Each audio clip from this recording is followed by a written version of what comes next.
सहकार प्रणाम। सहकार साथियों, हमने अपने पिछले वीडियो में सहकारी समितियों के कॉमन अकाउंटिंग सिस्टम के तहत बैलेंस शीट के बारे में चर्चा की थी। आज के इस वीडियो में हम ऑडिट सिस्टम और प्रोसीजर के बारे में चर्चा करेंगे। वीडियो को ज़्यादा से ज़्यादा सहकार साथियों तक पहुंचाने के लिए शेयर करें, लाइक करें, कमेंट करें तथा चैनल को सब्सक्राइब ज़रूर करें। साथियों, ऑडिट एक विशेष कार्य है जिसके जटिल कानूनी, नैतिक और आर्थिक इम्प्लीकेशंस यानी कि निहितार्थ हैं। ऑडिटर स्वतंत्र पेशेवर के रूप में उन संगठनों के वित्तीय विवरण यानी कि फाइनेंशियल स्टेटमेंट्स को विश्वसनीयता प्रदान करते हैं जिनमें व्यक्तिगत रूप से या राज्य के माध्यम से लोगों की हिस्सेदारी होती है। इसलिए ऑडिटर को सोसाइटी में एक विनाश पेशेवर की स्थिति का आनंद मिल गया है। The auditor has come to enjoy a distinctive professional status in the society.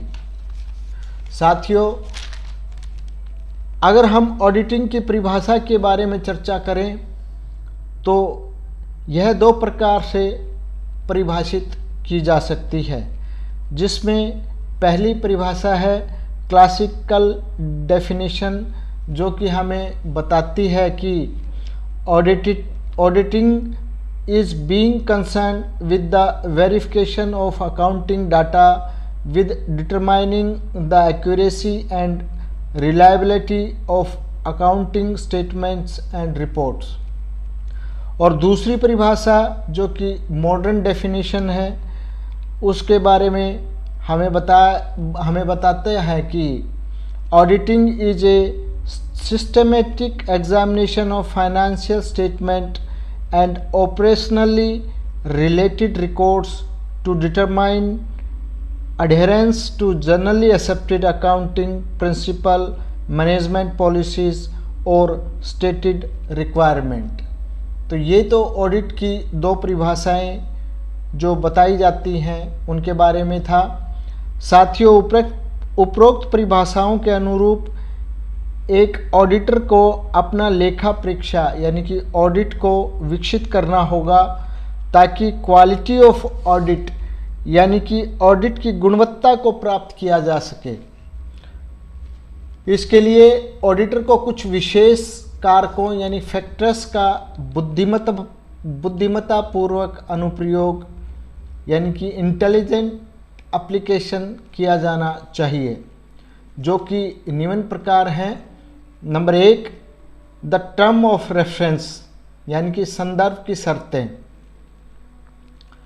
The term of reference, these refers to the legal और contractual requirements concerning an audit, the exact nature of audit step require in a particular audit depends upon what exactly is required to be done and what type opinion is required from auditor। यानी कि कहने का अभिप्राय यह है कि ये audit से संबंधित कानूनी या संविदात्मक आवश्यकताओं को संदर्भित करती है कि वास्तव में क्या करने की आवश्यकता है और ऑडिटर से किस प्रकार की राय की आवश्यकता है। तो point number 1 terms of reference था। अब point number 2, acquaintance. What the organisation, its nature and environment, यानी कि संगठन, उसकी प्रकृति और पर्यावरण से परिचित होना। Acquaintance, what the organisation, its nature and environment, a study of the type of organisation, its structure and management pattern and the nature of business helps the auditor to plan his audit program in consonance with the realities of the situation। कहने का अभिप्राय यह है कि संगठन के प्रकार, इसकी संरचना और प्रबंधन पैटर्न और व्यवसाय की प्रकृति का अध्ययन ऑडिटर को स्थिति की वास्तविकताओं के अनुरूप अपने ऑडिट का कार्यक्रम बनाने में मदद करता है। Point number 3, review and analysis if internal control and accounting system. Review and analysis if internal control of accounting system, यानी कि आंतरिक नियंत्रण और लेखा प्रणाली की समीक्षा और विश्लेषण। This helps the auditor in evaluating the reliability of systems on the basis of which the nature and extent of verificatory audit steps can be determined. The auditor should identify crucial areas such system must be particularly tested. यानी कहने का अभिप्राय यह है कि यह auditor को system की विश्वसनीयता का मूल्यांकन करने में मदद करता है, जिसके आधार पर सत्यापनात्मक ऑडिट चरणों की प्रकृति व सीमा निर्धारित की जा सकती है। लेखा परीक्षक यानी कि ऑडिटर को महत्वपूर्ण क्षेत्रों की पहचान करनी चाहिए। ऐसी प्रणालियों का विशेष रूप से परीक्षण किया जाना चाहिए। Number 4, testing arithmetical accuracy of records, यानी कि अभिलेखों का अंकगणितीय सटीकता का परीक्षण। The nature and extent of these test would depends upon the manner and type of records maintain. कहने का अभिप्राय यह है कि इन परीक्षणों की प्रकृति और रिकॉर्ड बनाए रखने के तरीके और प्रकार की सीमा निर्भर करेगी। Number 5, collection and evaluation of evidence in support of transaction, यानी कि लेन देन के समर्थन में साक्ष्य का संग्रहण और मूल्यांकन। Collection and evaluation of evidence in support of transaction. This is the most crucial of an audit program. The auditor must determine what kind of additional matter can be obtained in support of the various monetary transaction.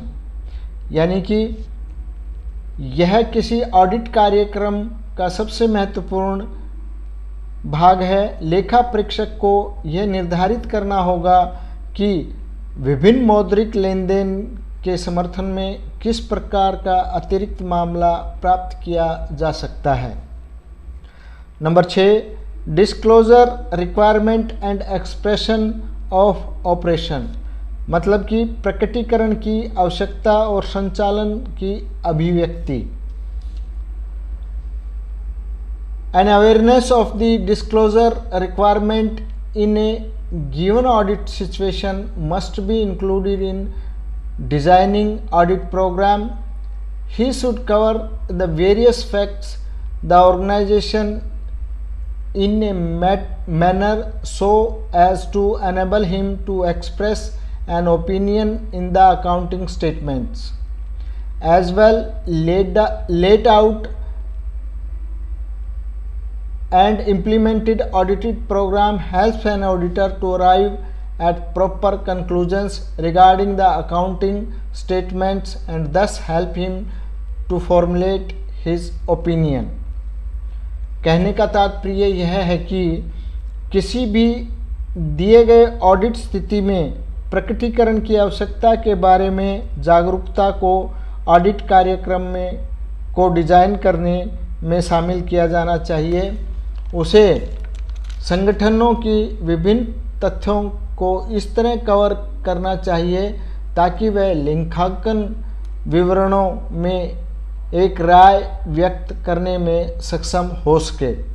अच्छी तरह से निर्धारित और क्रियान्वित audit कार्यक्रम एक auditor को लेखांकन विवरणों यानी कि फाइनेंशियल स्टेटमेंट्स के संबंध में उचित निष्कर्ष पर पहुंचने में मदद करता है। और इस प्रकार उसे अपनी राय बनाने में मदद करता है। सहकार साथियों, ये कुछ स्टेप्स थे जो क्वालिटी ऑफ ऑडिट को इम्प्रूव करने के लिए आवश्यक होते हैं। साथियों, आगे हम technique of auditing, standard of auditing के बारे में चर्चा करेंगे। आप हमसे जुड़े रहें। वीडियो को ज़्यादा से ज़्यादा शेयर करें, लाइक करें तथा चैनल को सब्सक्राइब ज़रूर करें। धन्यवाद। जय हिंद, जय सहकार।